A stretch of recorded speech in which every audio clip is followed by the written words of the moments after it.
Hi friends, welcome back to PF information Telugu.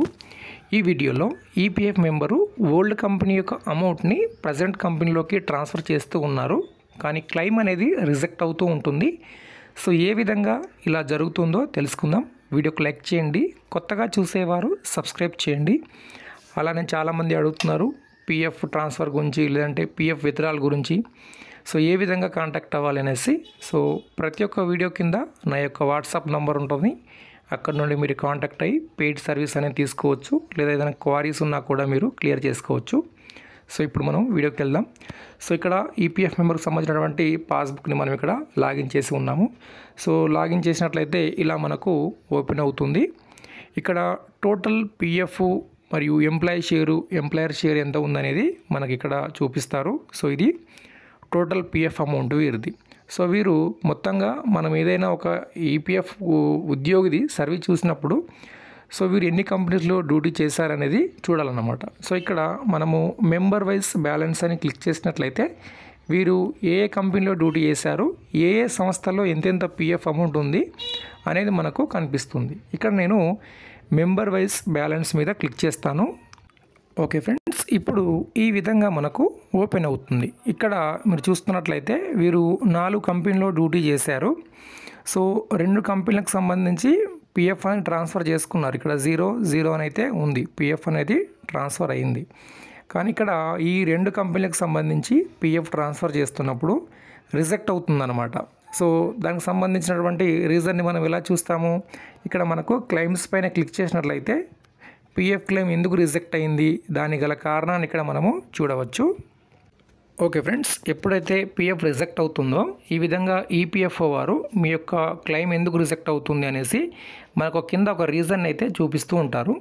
So ఇక్కడ మనం చూసినట్లయితే ఈ రీజన్ని చూడండి. Date of exit of previous establishment, date of joining of current establishment overlapping అని ఇక్కడ మనకు చూపిస్తున్నారు. ప్లీజ్ క్లారిఫై అని చెప్తున్నారు. అంటే ప్రస్తుతం ఉద్యోగం చేస్తున్న కంపెనీ యొక్క డేట్ ఆఫ్ జాయినింగు, అలానే ఓల్డ్ కంపెనీ యొక్క డేట్ ఆఫ్ ఎగ్జిట్ అనేది మిస్ మ్యాచ్ అవుతున్నాయని చెప్తున్నారు. అది నిజమా కాదా మనం ఎలా కన్ఫర్మ్ చేసుకోవాలి అంటే ఇప్పుడు సర్వీస్ హిస్టరీ మీద ఓపెన్ చేసి చూపిస్తాను.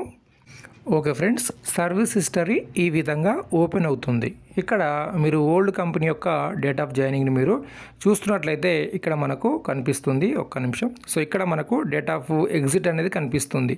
27 జూన్ 2022 ఇక్కడ మనకు కనిపిస్తుంది.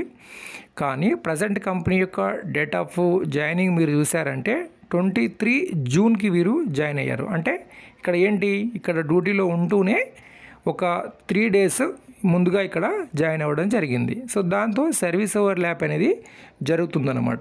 సో ఇలా ఉంటే మీరు పిఎఫ్లో ఎప్పుడైనా చూడండి, వన్స్ క్లెయిమ్ రిజెక్ట్ అయిందనుకోండి, so multiple times same reason తోటి పిఎఫ్ క్లెయిమ్ అనేది రిజెక్ట్ అవుతూ ఉంటుంది.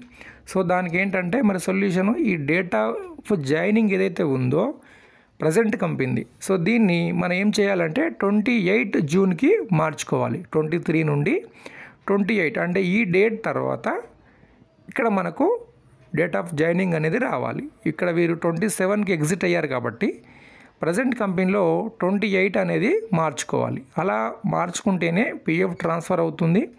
ఫ్యూచర్లో మనం పిఎఫ్ విత్డ్రా చేస్తే కూడా విత్డ్రా అవుతుంది. ఇప్పుడు మనకు డేట్ ఆఫ్ ఎగ్జిట్ చేంజ్ చేసుకునే దానికి ఆన్లైన్లో జాయింట్ డిక్లరేషన్ అనేది వచ్చింది కాబట్టి ఆ ఆప్షన్ ద్వారా మనము డేట్ ఆఫ్ జాయినింగ్ కానీ డేట్ ఆఫ్ ఎగ్జిట్ కానీ చేంజ్ చేసుకోవచ్చు. కానీ మీకు సంబంధిత డాక్యుమెంట్ రిలీవింగ్ లెటర్ అనేది తప్పనిసరి. ఆ రిలీవింగ్ లెటర్లో ఉన్నటువంటి డేట్ని ఆధారంగా ఇక్కడ మీకు ఎగ్జిట్ కానీ జాయినింగ్ కానీ చేంజ్ చేసేదానికి అవకాశం అయితే ఉంటుంది.